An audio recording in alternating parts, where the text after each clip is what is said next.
সুপ্রিয় শিক্ষার্থী বন্ধুরা, তোমাদের সবার মঙ্গল কামনা করে আমি আজকের এই পর্বটি শুরু করছি। আশা করি সবাই ভালো আছো। আজকের এই পর্বে আমরা নবম ও দশম শ্রেণীর বীজগণিতের অনুশীলনী 3.5-এর ক, খ এবং গ নাম্বার, যেটা আমাদের 68 পৃষ্ঠার কাজ, 68 পৃষ্ঠার কাজ ক, খ, গ নম্বর আমরা আজকে সমাধান করব। তাহলে 68 পৃষ্ঠার কাজের মধ্যে আমরা ক নম্বরটা ধরি। বনভোজনে যাওয়ার জন্য একটি বাস 2000 টাকায় ভাড়া করা হলো এবং সিদ্ধান্ত গৃহীত হলো যে প্রত্যেক যাত্রী সমান ভাড়া দেবে। 10 জন যাত্রীর অনুপস্থিত টাকায় মাথা পিছু ভাড়া 8 টাকা বৃদ্ধি পেল। বাসে কতজন যাত্রী গিয়েছিল এবং প্রত্যেকে কত টাকা করে ভাড়া দিয়েছিল। এটা হচ্ছে আমাদের আজকে ক নাম্বার। বন্ধুরা, আমাদের মনে হয় একটু ভুল হয়েছে, এখানে 2000 নয় 2400 টাকা। কত টাকা এখানে? 2400 টাকা। 2400 টাকা। তাহলে 2400 টাকা দিয়ে একটা গাড়ি ভাড়া করছে, বাস ভাড়া করছে কি জন্য? তোমার বনভোজনে যাওয়ার জন্য। কথা ছিল যে তাদের মধ্যে একটা সিদ্ধান্তে এসেছিল সবাই যে প্রত্যেকে সমানভাবে ভাড়া দেবে, কিন্তু যাওয়ার সময় দেখা গেল 10 জন অনুপস্থিত, তার মানে 10 জন নেই। তো 10 জন যখন অনুপস্থিত, তখন দেখা যাচ্ছে বাকি যারা ছিল তাদের পিছনে মাথা পিছু ভাড়া 8 টাকা করে বৃদ্ধি পেয়ে গেল। ওই যে যায়নি যে 10 জনের টাকা এদের উপর চেপেছে আর কি। তো যখন বৃদ্ধি পেয়ে গেল, তখন উভয় তো নাই, যাইতে হবে। তাহলে প্রথমে আমরা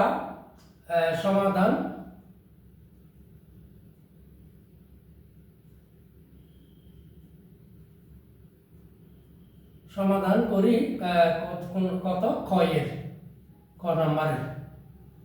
ঠিক আছে, 70 পৃষ্ঠার 68 পৃষ্ঠার কাজের ক নাম্বার।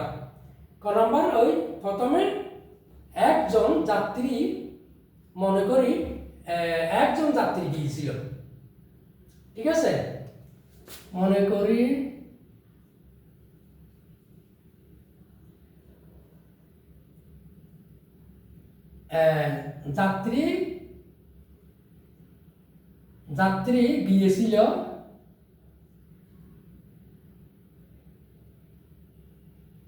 যাত্রী গিয়েছিল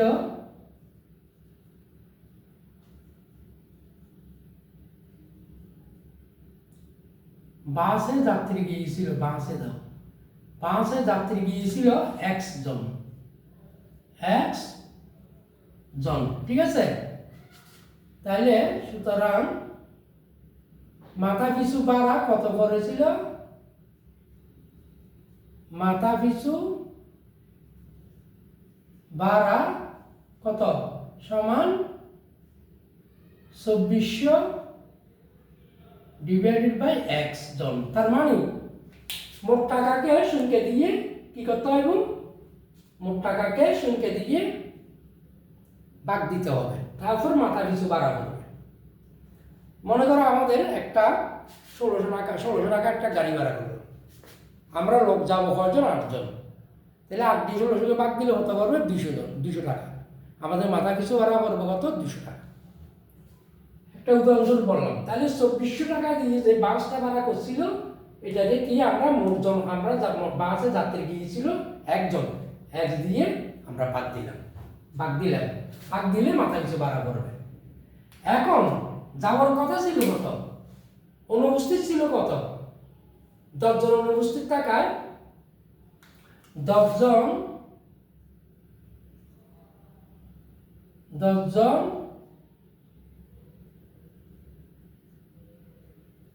অনুপস্থিত টাকায়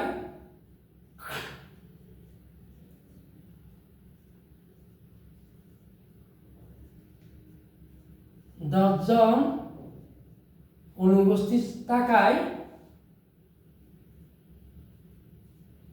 যাত্রী সংখ্যা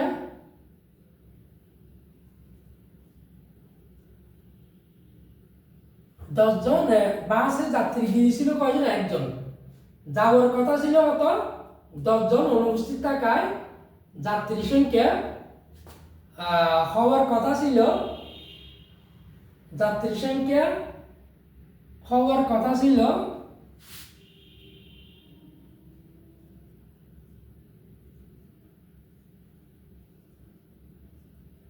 কথা, অথবা এখানে এত সুন্দর করে লিখি 10 জন অনুপস্থিত থাকায় যাত্রী সংখ্যা, যদি 10 জন অনুপস্থিত না থাকতো, সরি, যদি 10 জন অনুপস্থিত না থাকতো,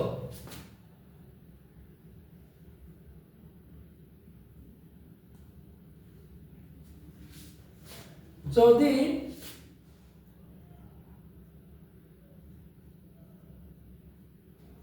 10 জন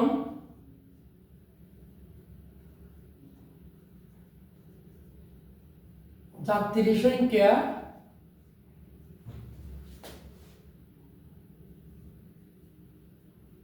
অনুপস্থিত না থাকতো, তাহলে যাত্রী সংখ্যা হতো x প্লাস 10 জন। x প্লাস কতজন? 10 জন। তখন মাথা পিছু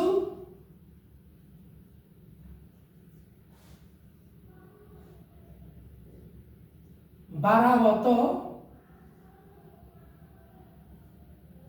x প্লাস 10, অর্থাৎ 2400 টাকাকে তখন x প্লাস 10 দিয়ে ভাগ করা হতো। x প্লাস 10 দিয়ে যখন ভাগ করতাম তখন যা পড়তো, এখানে 10 জন কম যাবো, তাহলে 8 টাকা বেশি পড়তে। কয় টাকা বেশি পড়ছে? মাথা পিছু ভাড়া 8 টাকা বৃদ্ধি পেয়েছে। তাহলে 8 টাকাটা কোথায় বৃদ্ধি পেয়েছে? এইখানে।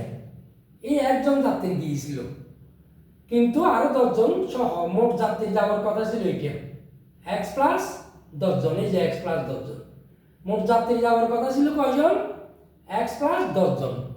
তার মধ্যে গিয়েছিল কয়জন? একজন। তাহলে x প্লাস 10 জন যেহেতু, তখন যেই মাথা পিছু ভাড়াটা পড়তো, x জন গেছে, এই জন্য তাদের প্রতি মাথা পিছু 8 টাকা বৃদ্ধি পেয়েছে। তাহলে প্রশ্ন মতে, সুতরাং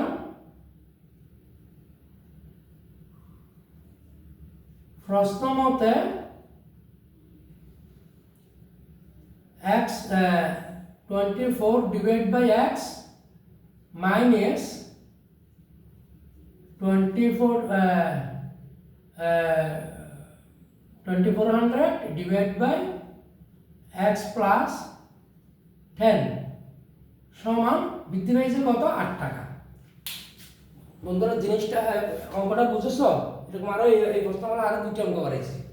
একটা হচ্ছে 17 নম্বর, আর একটা হচ্ছে লাস্ট 35, সম্ভবত 34 নম্বর মনে হয়। তাহলে প্রশ্ন মতে 2400 বাই x, এখানে 8 টাকা বেশি লাগছে, কারণ এতজন যাওয়ার কথা ছিল, গেছে কিন্তু এতজন। তাহলে এটা বেশি, এটা থেকে এটা যখন বাদ দিই দেব, তখন এটা মাথা পিছু হয় 8 টাকা বেশি লাগছে, এখানে 8 টাকা কম লাগছে। তাহলে একটা বিয়োগ দিলে কত পাবো আমরা? 8 টাকা। বা লসাগু হতো x ইন্টু x প্লাস 10 জন। তাহলে x হর দিবাগ লব দ্বিগুণ, x দিয়ে ভাগ দিলে আর থাকবে এটা দিয়ে লবকে গুণ দাও, x প্লাস 10 জন। তারপর হর দিবাগ লব দ্বিগুণ, এটা দিয়ে ভাগ দিলে মাইনাস x মাইনাস এটা দিয়ে যখন ভাগ দেবো আর থাকবে x, x দিয়ে 24 গুণ দিলে কত 2400x সমান কত 8। এটা বুঝেছ? আমি আরেকবার বলেছি আমার লসাগু হচ্ছে x ইন্টু x প্লাস 10 হর দিবাগ লব দ্বিগুণ। আমি যখন x দিয়ে এটাকে ভাগ দিলাম তখন এই x এটা চলে যাবে থাকবে কত x প্লাস 10, x প্লাস 10 দিয়ে লবকে গুণ দিছি এই যে মাইনাস এটা দিয়ে যখন এটাকে ভাগ দেব তখন এটা চলে যাবে থাকবে x, x দিয়ে 24,000 কে ভাগ দিলে 24,000x 2400x সরি 2400x সমান 8 বা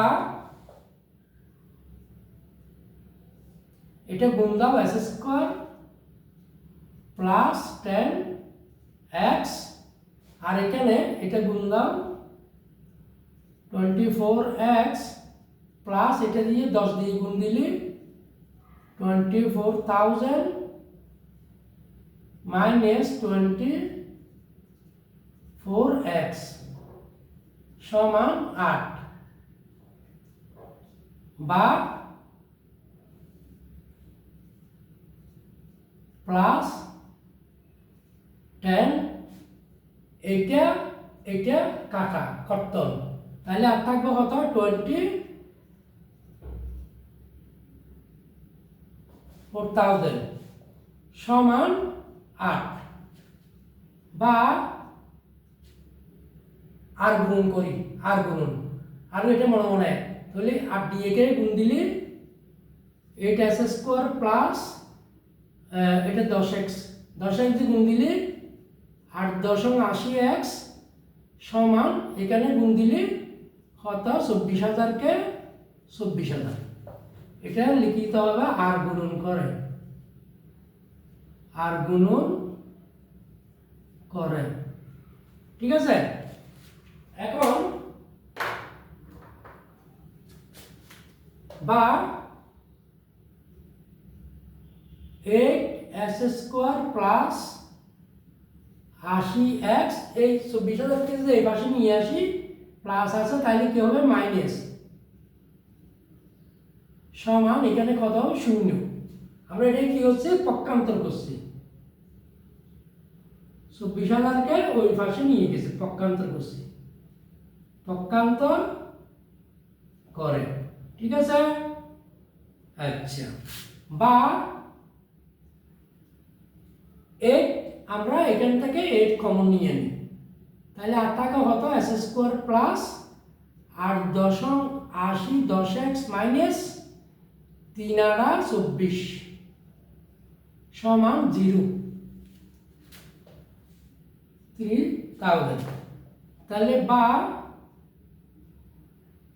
s square plus 10x minus 3000 সমান 0 বা এখন আমরা কি করব এটা আর গুণন করব প্রান্তীয় রাশি দুটি গুণফল কত হয় মাইনাস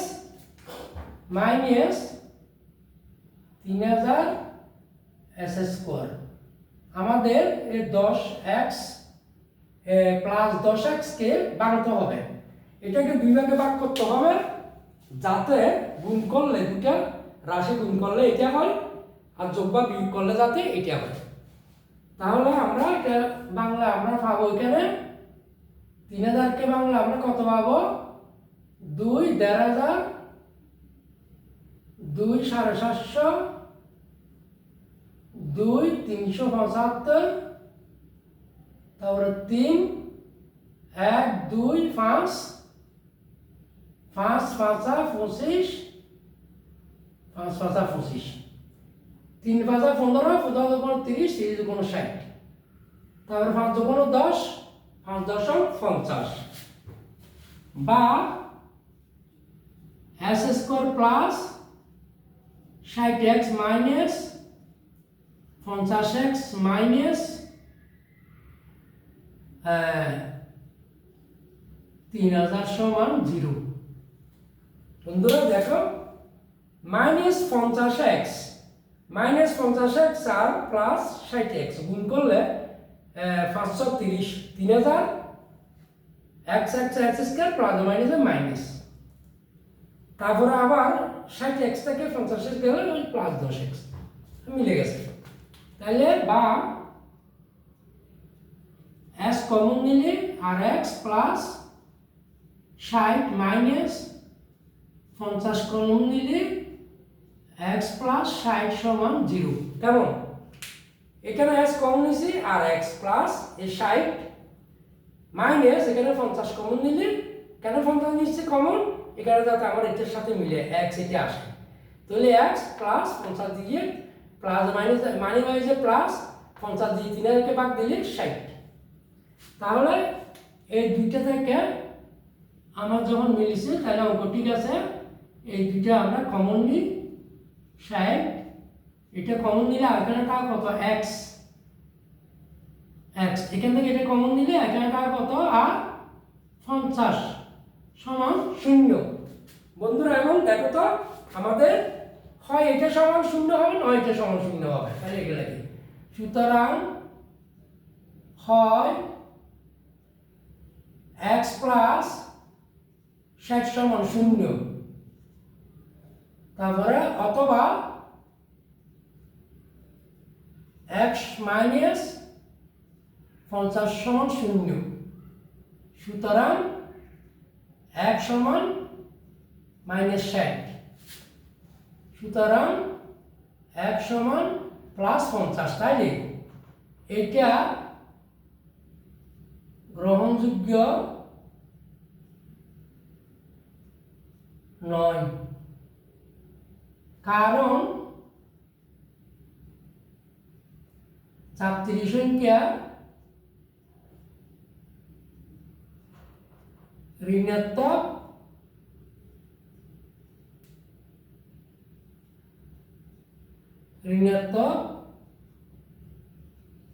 হয়নি। তাহলে আমাদের যাত্রী সংখ্যা কত হবে? 50 জন। সুতরাং যাত্রী সংখ্যা সমান 50 জন এবং আমাদের প্রশ্ন বলছে যাত্রী সংখ্যা কত, প্রত্যেকে কতটা ভাড়া দিয়েছিল এবং প্রত্যেকে ভাড়া দিয়েছিল, গাড়ির মোট ভাড়া করছিল কত? 2400 টাকা দিয়ে। এত টাকা সমান 00 বাদ গেলে 5 4 5 20, 4 5 20, 5 40 48 টাকা। তাহলে এইটা হচ্ছে আমাদের আজকে অঙ্কের আনসার। আশা করি অঙ্কটা বুঝেছ। একই এই প্রশ্নমালায় 2-3বার আরও এরকম 2-3টা একই অঙ্ক আমরা 2-3বার অঙ্ক করছি। এখন আমরা করব খ নম্বর। খ নম্বর কি বলছো দেখো, খ নম্বর সমাধান।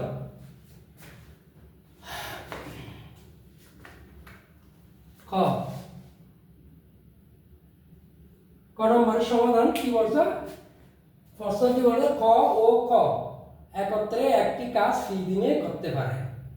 ক একা কি দিনে কাজটি করতে পারে? ক একাকী কতদিন ওই কাজটি করতে পারবে? তাহলে প্রথমে ক ও ক একত্রে কাজটি কি দিনে করতে পারে? ক একা করতে পারে কি দিনে। তাহলে ক কি দিনে কাজটি কি দিনে করতে পারে একটি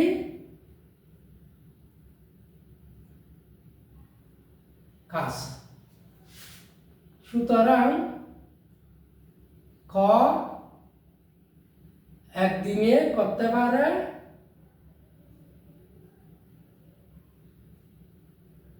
এত 1/q অংশ। আবার ক ও ক ফি দিনে করতে পারে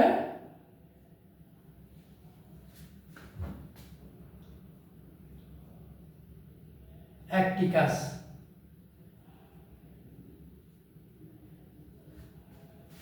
সুতরাং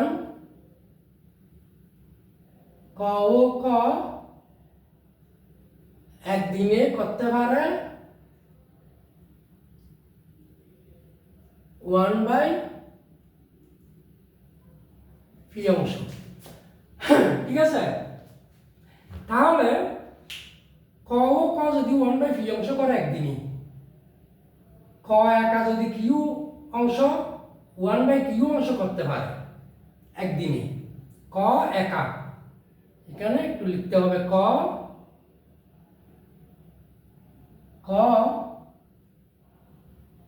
একা,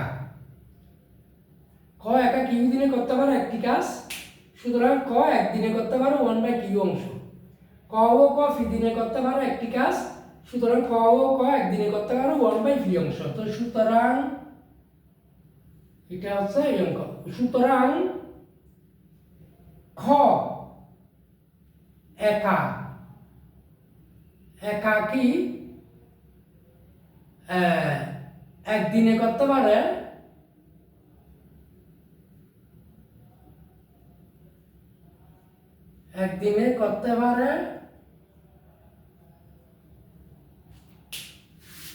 ভাষা ঠিক রাখতে হবে, একদিনে করতে পারবে, হ্যাঁ একদিনে করতে পারে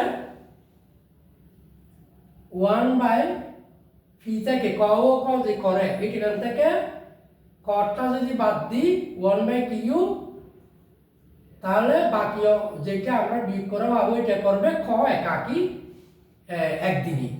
তো সমান আমার লসাগু হচ্ছে ফি কিউ, লসাগু হতো ফি কিউ, আর দিয়ে ভাগ লব দিয়ে গুণ, ফি দিয়ে ভাগ দিলে পাবে কিউ মাইনাস কিউ দিয়ে ভাগ দিলে পাবো ফি। ঠিক আছে, এত অংশ। এখন দেখো খ এত অংশ করতে পারে একদিনই, আমাদেরকে উত্তর চাইছে ক একাকী কতদিনই কাজটি করতে পারবে। তো সুতরাং ক Q minus P divided by P Q এত অংশ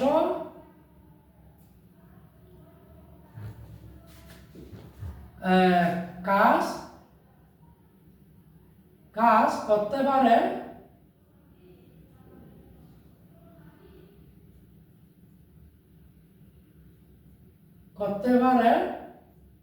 একদিনে।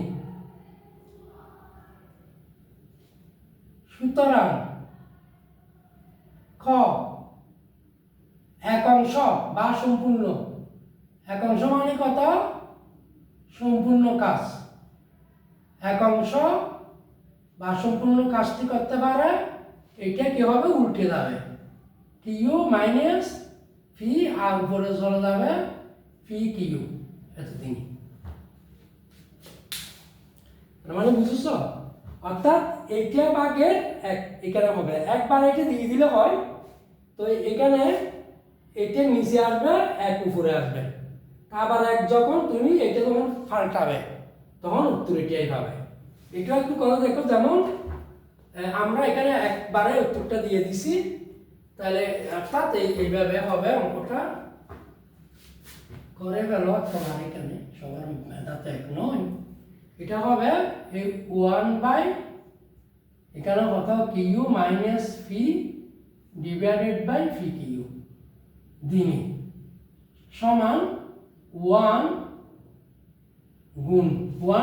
গুণ এটা কি হবে, নিচেরটা উল্টে যাবে, ফি কিউ উপরে যাবে, কিউ মাইনাস ফি ইয়াতে যাবে দিনে। কেমন, এই যে উপরটাকে আমরা নিচেরটা দিয়ে কি ভাগ দিই, এটা দিয়ে কি দিই ভাগ দিই, তাহলে 1 ভাগ এটা কি গুণ হলে এটা মাইনাস ফি কিউ সমান কিউ মাইনাস ফি কিউ। ঠিক আছে, তাহলে সমান কত পাচ্ছি V Q Q minus V দিনে, এটা হচ্ছে আমাদের আনসার। তাহলে সুতরাং খ ক একাকী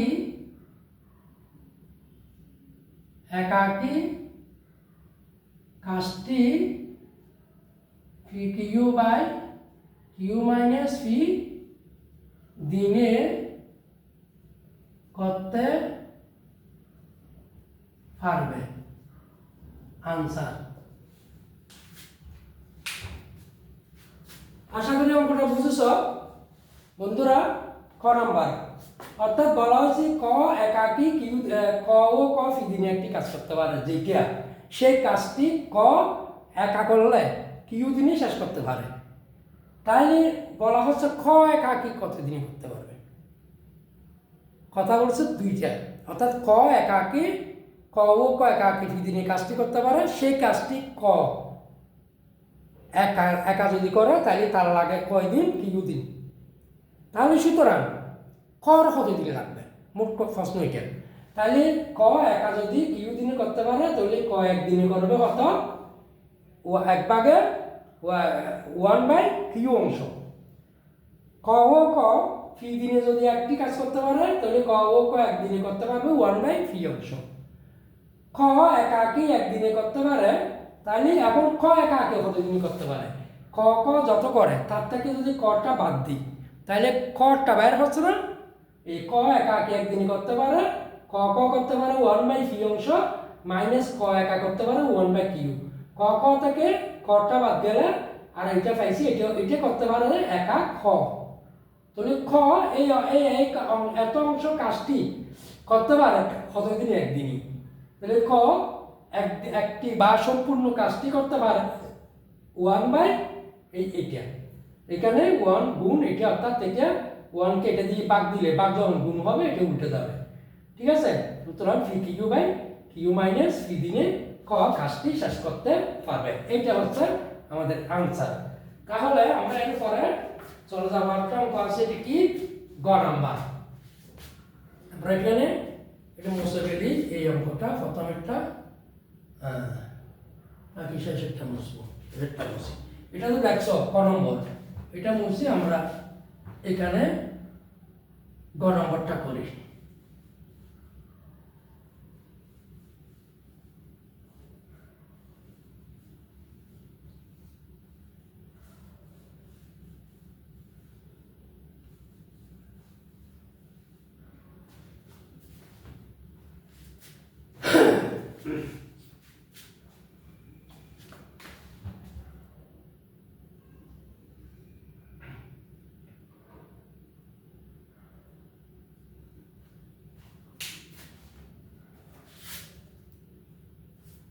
আচ্ছা, গ নম্বর, এক ব্যক্তি স্রোতের বিপরীতে দাঁড় বাইয়ে ঘন্টায় 2 কিলোমিটার বেগে যেতে পারে। স্রোতের বেগ ঘন্টায় 3 কিলোমিটার হলে স্রোতের অনুকূলে 32 কিলোমিটার যেতে তার কত সময় লাগবে। বলা হচ্ছে কি এক ব্যক্তি দাঁড় বাইয়ে প্রতি ঘন্টায় 2 কিলোমিটার যেতে পারে স্রোতের বিপরীতে। স্রোতের বিপরীত মানে প্রতিকূলে, সম্ভবত এটা প্রতিকূলে, স্রোতের প্রতিকূলে, সরি বন্ধুরা, স্রোতের প্রতিকূলে। প্রতিকূলে মানে স্রোতের বিপরীতে আর কি, কথা একই। প্রশ্ন আছে স্রোতের প্রতিকূলে, এক ব্যক্তি স্রোতের প্রতিকূলে দাঁড় বাইয়ে ঘন্টায় যেতে পারে 2 কিলোমিটার। তাহলে স্রোতের বেগ ঘন্টায় 3 কিলোমিটার, স্রোতের অনুকূলে 32 কিলোমিটার যেতে তার কত সময় লাগবে। আগে আমরা স্রোতের কার্যকরী বেগ বের করতে হবে, দাঁড়ের কার্যকরী বেগ বের করতে হবে। স্রোতের অনুকূলে দাঁড়ের কার্যকরী বেগ বের করতে হবে। না বলে কেমনে বুঝলেন স্যার? আমাদেরকে বলা হয়েছে স্রোতের অনুকূলে 32 কিলোমিটার যেতে তার কত সময় লাগবে। তাহলে স্রোতের অনুকূলে আমাদের দাঁড়ের বেগ কত, এটা বের করতে হবে। এটা বের করলে আমাদের অটোমেটিকলি অঙ্কটা আমাদের হয়ে যাবে। তাহলে স্রোতের প্রতিকূলে দাঁড়ের বেগ কত, ঘন্টায় কত বলতেছে 2 কিলোমিটার না। তাহলে আমাদের এখানে দাঁড়ের বেগ কত পাইছি, স্রোতের বেগ পাইছি ঘন্টায় 3 কিলোমিটার। তাহলে দেখো দেওয়া আছে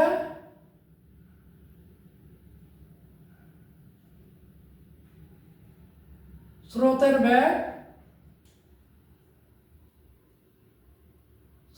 বেগ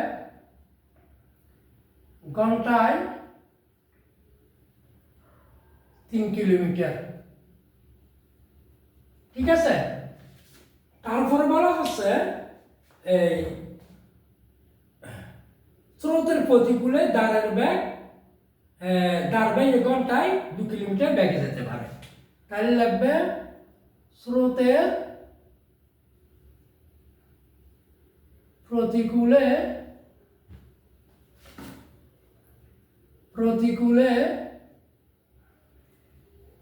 দাঁড়ের বেগ কত, 2 কিমি। আচ্ছা বন্ধুরা, প্রতিকূল আর অনুকূলে বলতে কি আমাদের তো আগে এটা বুঝতে হবে। প্রতিকূল হচ্ছে যে দিক থেকে স্রোত যাচ্ছে, মনে দিক থেকে ওই দিক থেকে স্রোত আসতেছে, এই দিক থেকে দাঁড় স্রোতকে ঠেলে দাঁড় বেরিয়ে নৌকা যাচ্ছে, ঠিক আছে। এটা হচ্ছে প্রতিকূলে, তার মানে স্রোতকে ঠেলে নৌকাটিকে যেতে হচ্ছে। মনে করো এটা হচ্ছে এই স্রোত এই দিক থেকে যাচ্ছে, এই দিক থেকে একটা নৌকা আসতেছে, ঠিক আছে। এই দিক থেকে স্রোত যাচ্ছে, এই দিক থেকে নৌকা আসতেছে, তার মানে স্রোত কেটে নৌকাটা এই সামনের দিকে এগোচ্ছে। এটা হচ্ছে প্রতিকূলে। তো প্রতিকূলে দাঁড়ের বেগ কত, 2 কিমি। তাহলে 2 আবার স্রোতের বেগ কত, 3 কিমি। স্রোতের বেগ এই দিক থেকে 3 কিলোমিটার বেগে স্রোত আসতেছে ঘন্টায়, আর নৌকাটি ওই স্রোত 3 কিলোমিটারকে ঠেলে তারপরে 2 কিলোমিটার বেগে যাচ্ছে। কথাটা বুঝেছ? স্রোত এইদিকে 3 কিলোমিটার বেগে ঘন্টায় 3 কিলোমিটার বেগে স্রোত আসতেছে, এইদিকে নৌকাটি স্রোতকে ঠেলে উল্টো দিকে আর কি প্রতিকূলে স্রোতকে ঠেলে যাচ্ছে, সে ঘন্টায় 2 কিলোমিটার যেতে পারতেছে। তার মানে সে এইদিকে 3 কিলোমিটারকে ঠেলে তারপর 2 কিলোমিটার যেতে পারতে। তাহলে দাঁড়ের বেগ কত হবে, দাঁড়ের বেগ কত হবে, এই যে 3 কিলোমিটার আর এই 2 কিলোমিটার, অর্থাৎ এদিকে 3 কিলোমিটার আর এদিকে যাচ্ছে সে 3 কিলোমিটারকে ঠেলে যে 2 কিলোমিটার যাচ্ছে, এই দুইটা যোগ করে যেটা হবে 5 কিলোমিটার, এটা হবে দাঁড়ের বেগ। তাহলে সুতরাং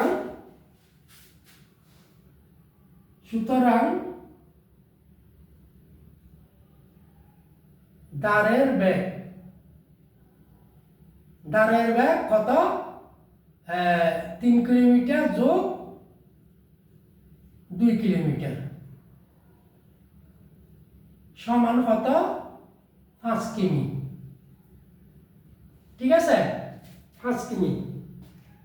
তাহলে দাঁড়ের বেগ পেয়ে গেছে আমরা 5 কিমি। বর্ষা স্রোতের অনুকূলে 32 কিমি যেতে কত লাগবে? তাহলে অনুকূলে হলে কি হবে, যখন যে দিক থেকে যেমন যেই দিক থেকে এই দিক থেকে স্রোত যাচ্ছে 3 কিলোমিটার বেগে, নৌকো এই দিক থেকে যাচ্ছে, নৌকো যাচ্ছে এই দিক থেকে, ঠিক আছে। এই দিক থেকে স্রোত যাচ্ছে, নৌকো যাচ্ছে। তাহলে এমনিতে নৌকার বেগ কত ছিল, 5 কিমি। নৌকার বেগ কত ছিল এখানে, 5 কিমি। তাহলে যদি এখানে নৌকার বেগ 5 কিমি হয়, নৌকো যাচ্ছে অনুকূলে যেদিকে স্রোত, তার মানে নৌকায় টানবে স্রোতও টানবে, এদিকে কি হবে, নৌকায় টানবে স্রোতও টানবে। তাহলে নৌকা বেগ 5 কিমি, স্রোত যাবে 3 কিমি বেগে, তাহলে 3 কিমি আর 5 কিমি হতো 8 কিমি। তাহলে দাঁড়ের সুতরাং কার্যকরী বেগ কত হচ্ছে, দাঁড়ের কার্যকরী বেগ কত হচ্ছে, সমান 5, স্রোতে যাবে 3 কিমি। দাঁড়ের আছে 5 কিমি, স্রোতে যাবে 3 কিমি, মোট কত কিমি হবে, সমান 8 কিমি। আচ্ছা, এটা আমরা পেয়ে গেলাম না। তারপর বলতেছে কি এখানে, স্রোতের অনুকূলে 32 কিমি যেতে তার কত সময় লাগবে। স্রোতের অনুকূলে 32 কিমি যেতে তার লাগবে। আচ্ছা, তাহলে স্রোতের অনুকূলে আমাদের কার্যকরী বেগ কত? 8 কিমি। তাহলে স্রোতের অনুকূলে কত আমাদের কার্যকরী বেগ? 8 কিমি। সুতরাং স্রোতের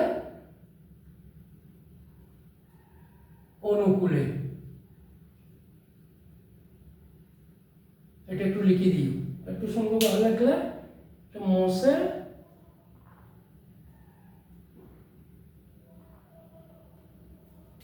সুতরাং স্রোতের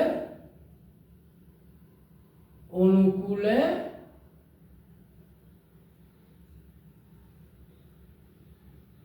কার্যকরী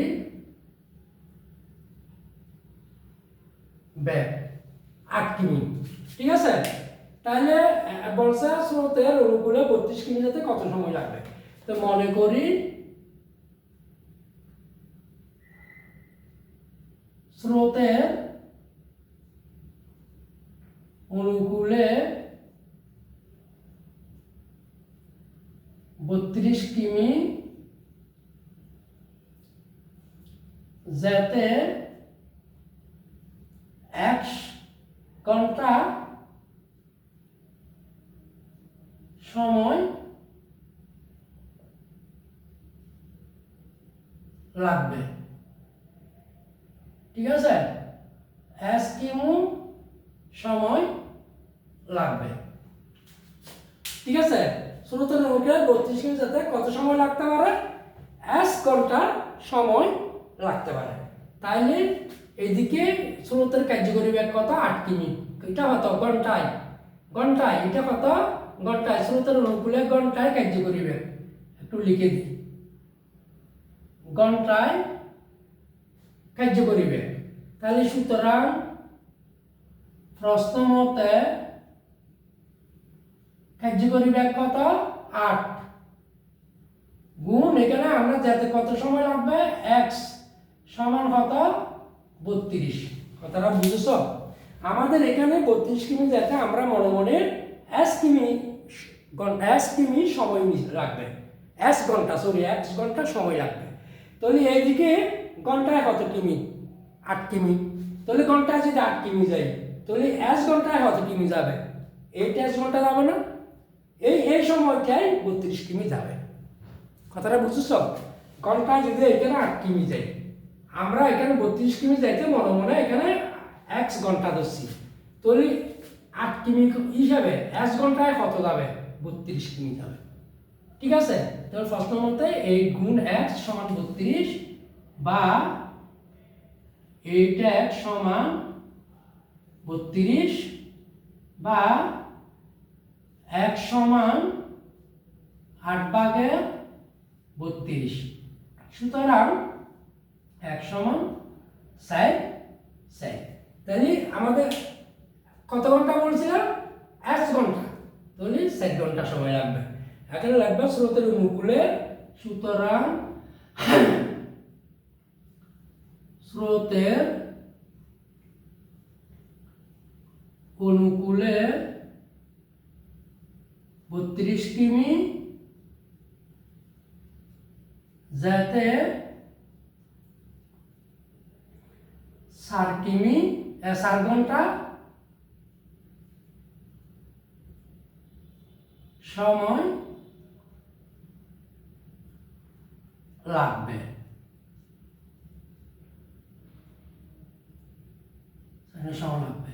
এটা হচ্ছে আমাদের আজকের অঙ্কের আনসার। বন্ধুরা, আশা করি অঙ্কটা বুঝেছ। কেননা আমাদেরকে বলা হচ্ছে কত, এই যে এক ব্যক্তি স্রোতের প্রতিকূলে তার বেগে ঘন্টায় 2 কিমি যেতে পারে। স্রোতের বেগ ঘন্টায় 3 কিমি। স্রোতের বেগ ঘন্টায় কত কিমি? ঘন্টায় 3 কিমি। স্রোতের প্রতিকূলে উল্টো দিকে দাঁড়ের বেগ 2 কিমি। তার মানে স্রোত 3 কিমিকে টেলে নৌকাটা 2 কিমি আসতেছে। তাইলে 3 কিমি প্লাস 2 কিমি হচ্ছে কিসের বেগ? দাঁড়ের বেগ। এখন স্রোতের অনুকূলে যখন দাঁড়ে টেনে যেতে পারবে 5 কিমি, আবার স্রোতে নিয়ে যাবে 3 কিমি, তাইলে 5 আর 3 কত? 8 কিমি। স্রোতের অনুকূলে ঘন্টায় কার্যকরী বেগ কত কিমি হচ্ছে? 8 কিমি। কেন? দাঁড়ে নিয়ে যাবে 5 কিমি ঠেলে, তারপরে স্রোতে নিয়ে যাবে 3 কিমি, অনুকূলে দুইটা যোগ হবে। ঠিক ঠিক আছে? তাহলে মনে করি একে 8 কিমি, তো ঘন্টায় 8 কিমি করে যাবে। মনে করি সমুদ্রের অনুকূলে 32 কিমি যেতে তারা x ঘন্টা লাগবে। ঠিক আছে? তাহলে ঘন্টায় যদি 8 কিমি যায় তাহলে s ঘন্টায় কত কিমি যাবে? 8x কিমি যাবে না? যে 8x সমান কত? 32। অর্থাৎ 32 কিমি যাইতে তার ঘন্টায় 8 কিমি গেলে x ঘন্টায় 8x কিমি যাবে। তাহলে 8x কিমি মানে কি? 32 কিমি। তো 8x সমান 32, সুতরাং x সমান 6। সুতরাং অনুকূলে 32 কিমি যেতে তার কত? 6 ঘন্টা সময় লাগবে। এটা হচ্ছে আমাদের গ নম্বরের আনসার। আশা করি বুঝেছো। যদি না বুঝে থাকো আমাকে একটু কমেন্ট সেকশনে জানাবে এবং তোমাদের সবাইকে ধন্যবাদ জানিয়ে আমি এখানে শেষ করছি।